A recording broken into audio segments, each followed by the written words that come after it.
હવે જોઈએ અગત્યના સમાચાર. શંખેશ્વર ખાતે આરોગ્ય સમિતિ ચેરમેનના હસ્તે સરકારી લાઇબ્રેરીનો લોકાર્પણ કાર્યક્રમ યોજાયો.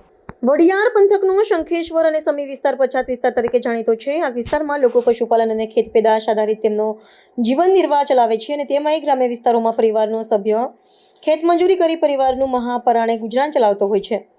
પરંતુ કોઈ પણ પિતાની એક જ ઈચ્છા હોય છે કે તેમનું સંતાન ઉચ્ચ અભ્યાસ કરી નોકરી મેળવે અને તેનો પરિવાર સુખીથી જિંદગી પસાર થાય. તેથી દરેક વાલીઓ પેટે પાટા બાંધી બાળકને ઉચ્ચ અભ્યાસ કરાવતા હોય છે. શંખેશ્વર તાલુકાની વાત કરીએ તો આ તાલુકામાં બાળકોને અભ્યાસ માટે ધોરણ 1 થી જે કોલેજ સુધીનો અભ્યાસક્રમ ચાલે છે અને વધુ અભ્યાસ અર્થે પાટણ, મહેસાણા, ગાંધીનગર, વિદ્યાનગર જેવા સેન્ટરોમાં જવું પડે છે અને પરીક્ષાઓ નજીક આવતા વિદ્યાર્થીઓ જ્યાં લાઇબ્રેરીની વ્યવસ્થા હોય તેવા સેન્ટરોમાં વાંચવા જતા હોય છે. પરંતુ જગદીશભાઈ ડાભીના પ્રયત્નો થકી ગુજરાત સરકાર રમતગમત, યુવા સાંસ્કૃતિક પ્રવૃત્તિઓ વિભાગ, ગ્રંથાલય ખાતું, ગુજરાત રાજ્ય ગાંધીનગરના ઉપક્રમે શંખેશ્વર ખાતે સરકારી લાઇબ્રેરી શંખેશ્વરને મળતા ગતરોજ તેનું લોકાર્પણ કાર્યક્રમ યોજાયો હતો. આથી શંખેશ્વર તાલુકાના વિદ્યાર્થીઓને હવેથી પરીક્ષા સમયે બહાર વાંચવા નહીં જવું પડે અને બાળકોના અભ્યાસ માટે આ પુસ્તકાલય ખૂબ જ ઉપયોગી સાબિત થશે.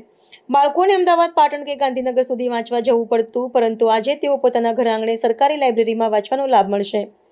શંખેશ્વરને પુસ્તકાલયની ભેટ મળતા ડોક્ટર પંકજ ગોસ્વામી, ગ્રંથાલય નિયામક ગાંધીનગરના માર્ગદર્શન હેઠળ પાટણ જિલ્લા આરોગ્ય સમિતિના ચેરમેન હેતલબેન ડાભીના હસ્તે રિબિન કાપી લાઇબ્રેરી ખુલ્લી મૂકવામાં આવી હતી.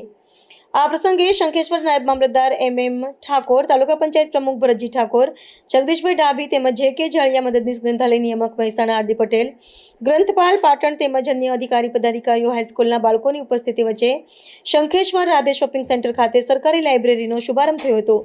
રિપોર્ટર ગુગાજી ઠાકોર.